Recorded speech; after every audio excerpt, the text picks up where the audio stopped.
Bagaimana sih tanggapan Maruyo Aji dan juga Taiyo Furusato pasca race Moto3 di sirkuit Assen Belanda 2022 pada tanggal 26 Juni 2022 kemarin? Oke, akan kita bahas semuanya di konten kali ini.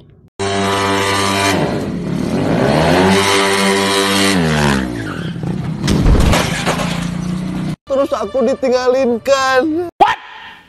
Bismillah, Assalamualaikum warahmatullahi wabarakatuh. Kembali lagi di Area D31 Media. Oke bre, jadi pada video kali ini saya pengen ngebahas tentang pembalap Indonesia itu Maruyo Aji dan juga pembalap Jepang Taiyo Furusato, yang dimana mereka dalam satu naungan tim yaitu Honda Tim Asia di kelas Moto3 World Championship pada khususnya sirkuit Assen Belanda kemarin ya.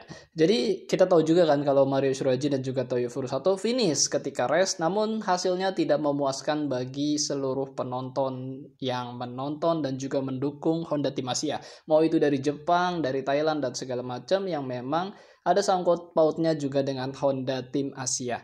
Nah, kita pengen tahu juga sebenarnya sih apa yang dirasakan oleh Maruyo Aji dan juga Taiyo Furusato pasca race Assen Belanda 2022 ini. Oke, nggak usah berlama-lama, kita akan lihat aja tanggapan dari Maruyo Aji yang sudah di-share juga oleh Honda Tim Asia di website resmi mereka. Jadi seperti ini. Kata Maruyo Aji, balapan yang mengecewakan bagi saya karena saya bisa berada di tengah grup. Saya membuat awal yang baik, saya bersama mereka. Itu tidak mudah, tapi bukan tidak mungkin.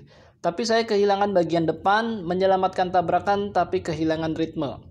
Kami telah melihat banyak hal positif, satu-satunya adalah kami menyelesaikan balapan. Itu membuat saya menjadi orang yang lebih kuat pada akhirnya. Bagian pertama musim yang sulit, kami memiliki banyak pekerjaan yang harus dilakukan selama liburan musim panas. Ya. Jadi Maruyo Aji pun merasa kecewa ya kalau kita baca dari statement ini, dan dia kalau bicara jalannya race itu dia bisa berada di tengah grup ya. Memang kita tonton demikian ya, dia start dari posisi 27 dan dia bisa naik ke depan 25, 24, 22. Namun sayangnya Maruyo Aji mengakui bahwa dia kehilangan di front end ya, bagian depan, dan dia menyelamatkan tabrakan juga tapi kehilangan ritme, jadi hampir jatuh juga dan menyelamatkan diri juga dari hal demikian, tapi kehilangan ritme untuk bisa mencapai race pace yang stabil dan juga cepat. Itu kan kemarin kita udah bahas di konten sebelum ini, kalau kalian belum tonton, itu pembalap-pembalap yang berada di front row itu ritme race pace-nya itu di 1 menit 42, 1 menit 41. Sedangkan kita lihat Maruyo Aji hanya berkutat di 1 menit 43 detik sampai 1 menit 44 detik. Oke, ini menurut Maruyo Aji. Bagaimana dengan Taiyo Furusato? Oke, kita geser. Akhir pekan ini adalah musim yang lebih sulit. Saya tidak pernah memiliki kepercayaan diri untuk mendorong dengan keras. Dalam balapan saya melakukan lap terbaik saya di akhir pekan, tetapi saya tidak konstan. Saya harus mengubah gaya berkendara saya. Liburan musim panas ini saya akan banyak berlatih untuk melakukannya dan memiliki kesempatan untuk melakukannya. Kita akan lihat di Silverstone. Ya, kalau kita baca ini Taiyo Furusato cukup singkat tapi juga cukup dalam ya, karena dia mengakui bahwa dia tidak memiliki kepercayaan diri untuk bisa nge-push motornya lebih keras lagi. Dan dalam balapannya pun dia merasa lap time dia tuh nggak bisa jauh lebih cepat lagi dan juga nggak bisa konstan ya. Jadi mungkin kalau misalnya kita bahas, udah sering ya kita bahas konstan, itu maksudnya adalah misalnya Taiyo mencetak 1 menit 43, 1 menit 43 sampai 5 lap dan 4 lap gitu kan ketika free practice ataupun ketika race-nya sendiri, dan dia mengakui dia tidak konstan. Terus dia juga harus mengubah gaya berkendara balapnya atau riding style. Dia harus merubah untuk menyesuaikan dengan motor Honda NSF 250 RW yang tahun ini dia pakai di Honda Tim Asia. Karena kita juga udah bahas kalau Taiyo Furusato baru tahun ini membalap full di ajang Moto3 sama seperti Maruyo Aji. Tapi Taiyo Furusato tidak punya kesempatan membalap dengan Honda NSF 250 RW. Sedangkan di ajang Eropa dia membalap di Red Bull Rookies Cup menggunakan KTM RC 250R generasi awal-awal dari KTM. Nah, sedangkan Taiyo menjadi juara Asia Talent Cup 2021 di ajang tersebut kan hanya menggunakan Honda NSF 250R ya. Jadi generasi pertama dari Honda NSF sendiri. Jadi memang dia harus beradaptasi lagi Dan dia jadi juaranya, jadi juara di 2021 dan juga memang sangat mendominasi banget lah. Terus banyak juga tuh komentar yang masuk bahwa, kalau begini terus Mario Surraji bagusnya diganti aja deh sama pembalap Indonesia yang lebih muda. Mungkin ada yang bilang seperti Vedega Pratama atau Raikat Yusuf Fadila, karena mereka nonton di 2022 ini kelihatannya Raikat dan Fadila jauh lebih berani.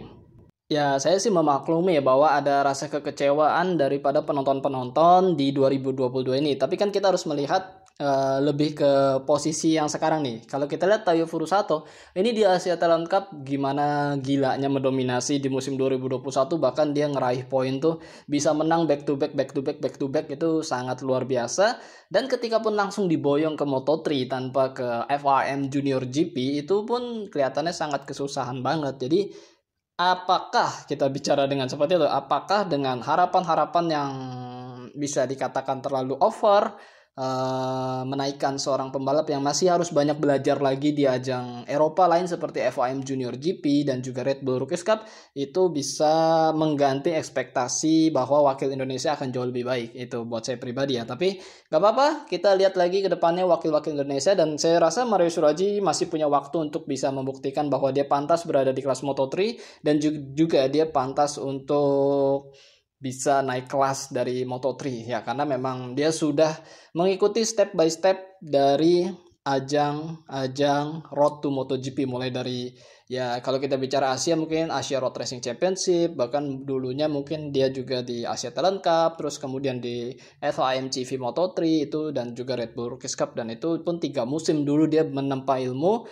dan di 2021 dia mulai bisa konsisten berada di front row, walaupun hasil akhirnya banyak juga dia mengalami crash, mungkin lebih kepada nge-push sampai limit, dan akhirnya ya itulah, kalau kita nge-push terlalu di limit itu berbahaya. Pertama crash, dan kalau di saat race ya resikonya adalah tidak meraih poinnya. Itu tidak meraih poin karena crash kayaknya sia-sia banget ya, ketika mampu berada di front row gitu kan, saling overtake dan saling jual beli overtake, tapi ketika finish tidak dapat finish karena crash. Itu sayang banget. Kalau buat saya pribadi sih yang terpenting adalah kita terus mendukung dan kita melihat perkembangan progres pembalap-pembalap Indonesia ya. Kita fokus ke pembalap Indonesia, kita lihat bagaimana progres mereka dan juga perkembangan mereka. Kan kelihatan banget kalau tidak ada perkembangan gitu kan. Tapi kalau sudah mencapai titik Grand Prix, kita harus sedikit menurunkan ekspektasi dan juga kita harus memaklumi apa yang tidak bisa dicapai, karena memang banyak faktor agar bisa pembalap bisa jadi juara. Pertama motor, yang kedua adalah dananya, ketiga adalah skill. Itu udah pasti banget, udah kayak satu kesatuan paket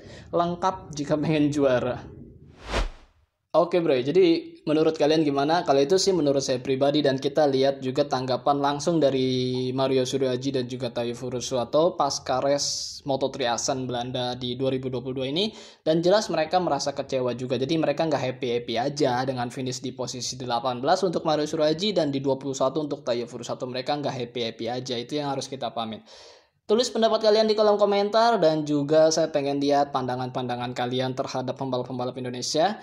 Dan khususnya bagi yang merasa mengikuti dan juga melihat secara objektif, intinya seperti itu sih. Jadi kita bisa saling diskusi lah seperti biasa di kolom komentar. Terima kasih buat kalian semua telah menyimak video ini sampai selesai. Yang terpenting adalah tetap semangat buat kalian semua dan sehat-sehat buat kalian semua. Jangan lupa makan, jangan lupa berdoa. Akhir kata, wassalamualaikum warahmatullahi wabarakatuh. Bye bye.